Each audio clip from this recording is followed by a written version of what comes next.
guys, so let's talk about the peso price bonds or what they call the Premio bonds. That and all in this video. Check this video out.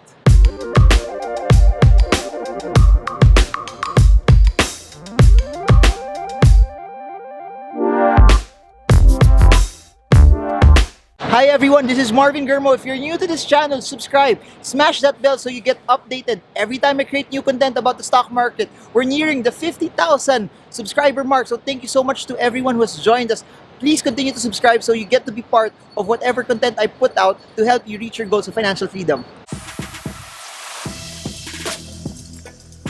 Hey guys, so over the past few days, I've gotten tons of messages from you asking what are the peso price bonds or what are the Premio bonds. So basically, I had to do a bit of research because I don't think it's fully implemented yet. No, they just disclosed that they're gonna push through it. They're just gonna give it out for Filipinos to have an extra source of investments so that you have also a way to make money in a very not just passive manner, but in a very low risk type of asset class. Now, before I talk about the Premio asset bonds or the price bonds, I want to talk about what bonds basically are, because a lot of you should know what bonds basically are, the basic context of what bonds are, so you get to know also what the Premio price bonds are. So basically, bonds are just debt, meaning if I'm SM, I need to raise money, I borrow. To whom I borrow the money, I need to pay a fixed interest rate. So, for example, SM Prime, Ayala Corp, BDO will issue a bond, 10 years, 7%. They will pay whoever the owner of the bond is for the next 10 years, 7%. Those are what you call corporate bonds. The thing about this is not just any more corporate bonds. This is a government bond. Government bonds are considered to be one of the safest type of asset classes. They're considered to be one of the safest types of bonds. Why is it safe? Because if you invest in SM, you invest in Vista Land, you invest in Robinson's Land, you invest in other companies, there's still a chance that they may close down. There's still a chance that there's still a risk that if something happens, something shifts in the economy, that hey, they may close down and they may also lose money. The thing about government bonds is this. Governments, if they need to pay the bond, they need to pay the debt, they could always print money. So that's something corporations cannot do, no? Corporations cannot print money, but governments have the ability to print. So if they need to pay 1 billion, they can just print money and then just pay for it. But of course, you have to remember, they won't do that all the time, because if they keep printing, it will raise inflation also. So they're trying to have a healthy balance between what they borrow and what they print. Or to raise money also, they can just as what you've seen in the previous videos, they can also raise taxes, which they can use to raise money, or they could issue new debt. But a lot of people, every time the government will issue new debt, they will just come into it because they know the government will always have the ability to pay. Just a disclaimer also, when I say safe, the government has the ability to pay it. There are instances also, some countries that have defaulted on debt.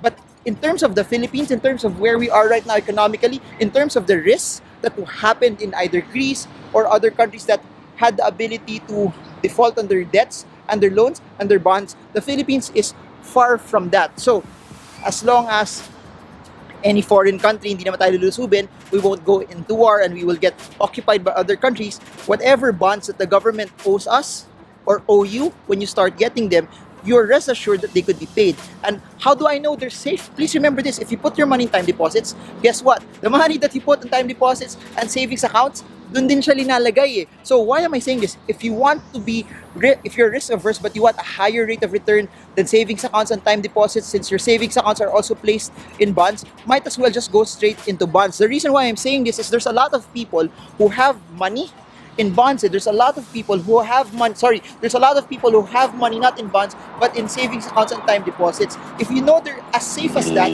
why not just go straight? Why not just go straight and invest in bonds yourself? So basically, bonds though are lower. They're of lower rates than time deposits. Not time deposits, corporate bonds. So if you can get a 5% bond, 4% bond from a corporation, most likely a government bond will be around below 4%, around 3%, because again, the lower the risk, the lower the return.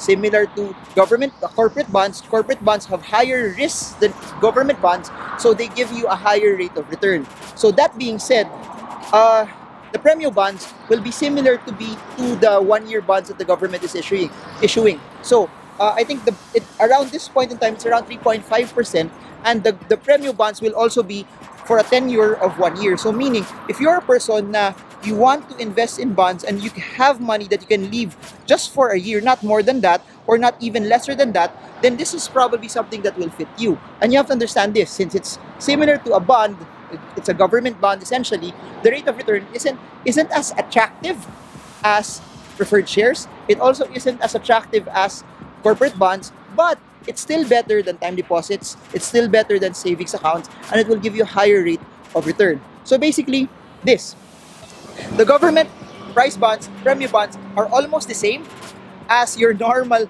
government bonds. It's safe.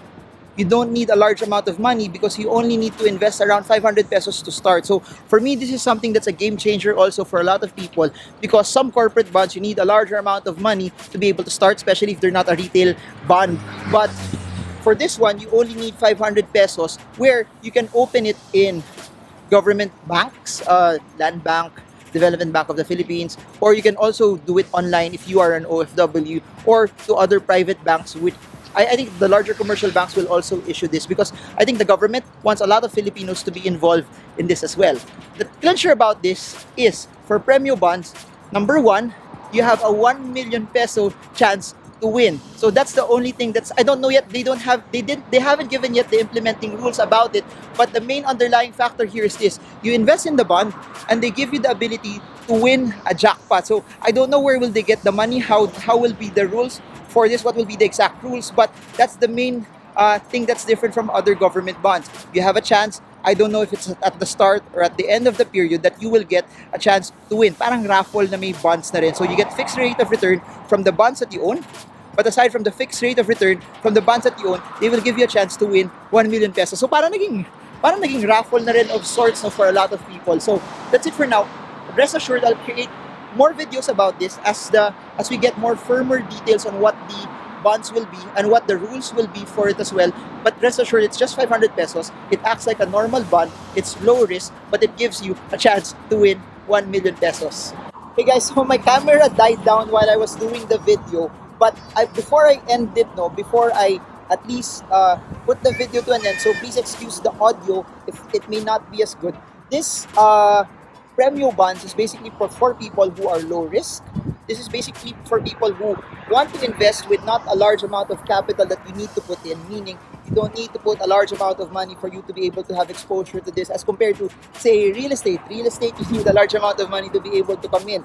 Other mutual funds, you need 10,000, you need 5,000. This one, abot kaya sa bawat Pilipino, because it's only 500 pesos to be able to start it. So that's the advantage of this. That's the clincher for this. This is for me, this is great for people who at least want to have exposure and want to dabble and want to try investing in bonds as well. So again, people who are low risk tolerance, this is for people with at least a 1 year horizon.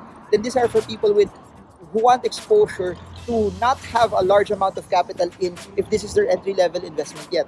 So there, and then the clincher, the bonus is you have the ability to earn 1 million pesos. I'll give you more details on the mechanics of that once the guidelines have been posted, but rest assured that this is some sort of a bonus lang, no? But don't come into this just wanting to get the 1 million jackpot. I want you to come into this knowing that you have a fixed rate of return that's much higher than other savings accounts and time deposits as well.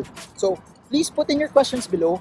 I'll try to answer them. I'll try to make as much videos as I can while I'm here in Singapore, because generally I just have one goal. I just have one narrative. That's why I create videos like this for you guys. I just want you guys to win. And I may make a lot of videos about the stock market, but please remember this, it's not just about the stock market. I want you guys to have a stockpile of assets. So when people would also ask me that is your source of income just from the stock market, please remember the name of the game is multiple streams of income, that you can also have bonds, you can also have REITs, you can also have stocks, you can have real estate, you can have business, you can have other side hustles. But the goal of it is that they create additional streams of income for you, so that pag hindi mo na kaya magtrabaho, those asset classes they're the ones who will work hard for you. They're the ones who will hustle hard for you when you can no longer hustle hard for yourself as well.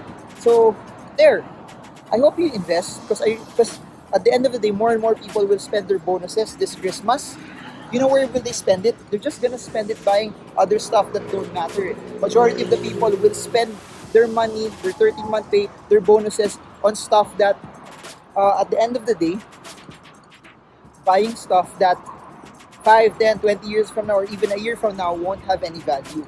I encourage you, use this time, use extra money that you have to allow you to stockpile your wealth, to position you to reach goals that you've never had before, to allow you to become better 5 years along the line. Please remember, what you save today will allow you 5 years from now, 10 years from now, to live a better life as well. And that's what I want to encourage you on.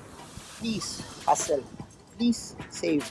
What you will get here from the bonds are not as high, but it's a stepping stone towards the right direction. Please remember, great things come from small beginnings. Great things come from things that you start, no matter how small it is. I don't care if it's 500 pesos, but what's important is you start. You start doing it because it creates the acumen, it creates a skill, it creates a discipline that later, magagawa nyo na siya. You can do more and there will be a thirst for you investing for more. So that's it for now. Marvin Germo from Singapore. I'm still gonna be here for a couple of days. So if you guys have any investment related questions, I'm gonna answer them. Comment them below. And for those who haven't subscribed yet, please subscribe. For those who want to join our seminars, the link is down below as well. The next set of sessions will be Singapore. We still have Friday, Saturday, Sunday. Then we also have Manila on November 23.